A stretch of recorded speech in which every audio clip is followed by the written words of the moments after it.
ለታላቁ የኢትዮጵያ ህዳሴ ግድብን እውን መሆን ከውጥኑ አንስቶ ህፃን አዋቂ ሳይለይ መላው ኢትዮጵያውያን የአንድነት አሻራቸውን እያሳረፉበት ይገኛል። በዚህም አሁን ላይ ግድቡ ወደ መጠናቀቅ ደረጃ ላይ ደርሷል። ይህ ተግባር ተጠናክሮ እንዲቀጥል የአዲስ አበባ ከተማ የታላቁ ህዳሴ ግድብ ማስተባበሪያ ፕሮጀክት የ9 ወራት ስራውን በገመገመበት መድረክ ጥሪ ቀርቧል። ጽፈት ቤቱ በቀጣይ ስራዎቹ ላይ መክሯል። ውይይቱን የመሩት የአዲስ አበባ ከተማ አስተዳደር የታላቁ የኢትዮጵያ ህዳሴ ግድብ ግንባታ ድጋፍ ማስተባበሪያ ጽፈት ቤቱ ዋና ስራ አስኪያጅ ዶክተር ምስክር ነጋሽ እንዳሉትም ጽፈት ቤታቸው ባለፉት 9 ወራቶች ከእቅድ በላይ ውጤቶችን አስመዝግቧል። በአመቱ ያቀድነው በ2017 ለታላቁ የኢትዮጵያ ህዳሴ ግድብ ድጋፍ እናደርጋለን ብለን እንደ ከተማ ያቀድነው 506 ሚሊዮን ብር ያህል ነው።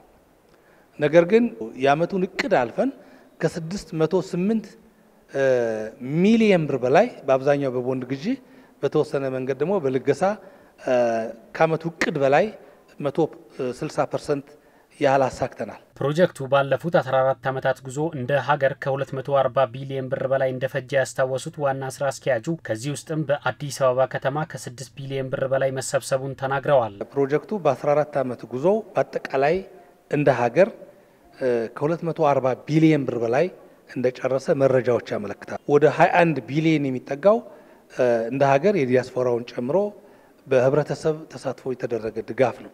21 ቢሊዮን ብር ውስጥ የአዲስ አበባ ድርሻ ብናይ ከ6 ቢሊዮን ብር በላይ በአብዛኛው በቦንድ ግዢ በተወሰነ መልኩ ደግሞ በልገሳ ለታላቁ የኢትዮጵያ ህዳሴ ግድብ መላው የከተማችን ነዋሪ ህዝብ መንግስታዊና መንግስታዊ ያልሆኑ ድርጅቶች በድምር ከ6 ቢሊዮን ብር በላይ ድጋፍ ተደርጓል። በ11ዱም ክፍለ ከተሞች ሰፊ የድጋፍ ማሰባሰቢያ የንቅናቄ ስራ እየተሰራ መሆኑን ያስታወሱት ዋና ስራ አስኪያጁ የከተማዋ ነዋሪዎችና ባለድርሻ አካላት እንደ ከዚህ ቀደሙ ሁሉ ለታላቁ የኢትዮጵያ ህዳሴ ግድብ ግንባታ የሚያደርጉትን ድጋፍ አጠናክረው እንዲቀጥሉም ጥሪ አቅርበዋል። ከተማ ነዋሪው ቅኑ ህዝባችን መንግስታዊና መንግስታዊ ያልሆኑ ድርጅቶች ዛሬም እንደ ትላንቱ ሁሉ ለታላቁ የኢትዮጵያ ህዳሴ ግድብ ግንባታው ሙሉ በሙሉ እስኪጠናቀቅ ድረስ ድጋፋቸውን ሳይዘናጉ አጠናክረው ይቀጥሉልን ዘንድ በዚህ አጋጣሚ በአዲስ አበባ ከተማ አስተዳደር በታላቁ የኢትዮጵያ ህዳሴ ግድብ ህዝባዊ ተሳትፎ ማስተባበሪያ ፕሮጀክት ጽፈት ቤት ስም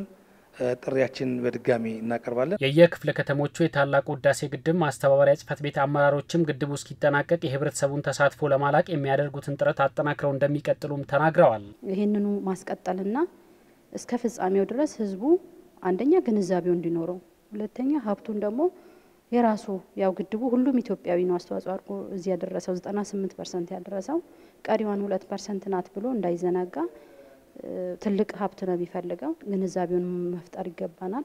ይሄንን እንሰራለን። ሀብቱን ደግሞ ሁሉም እንደየድርሻው አስተዋጽኦን እንዲያደርግ እንዲያስቀጥል እስከናስመረቅ ድረስ ከጎናችን እንዲሆን እንሰራለን። ግድቡ የመጨረሻ ደረጃ ላይ ደርሶ ለምርቃት እንድንደርስ ከህዝባችን ጎን ትሩፋቱን በጋራ ለማየት የተጀመረውን ለማስጨረስ ስራዎችን አጠናክረን እንቀጥላለን። አሁንም ከዚህም በኋላ አመራር የኛ የራሳችን ተግባር አድርገን ህዝቡን የማንቀሳቀስ ስራ፣ ህዝቡን የማወያየት የንቅናቄ መድረኮችን በማዘጋጀት የተለያዩ ብሮሸሮችን፣ ባነሮችን በተለያዩ ስፍራ ህዝባችንን በመቀስቀስ የቀሩ ስራዎቻችንን እንሰራለን።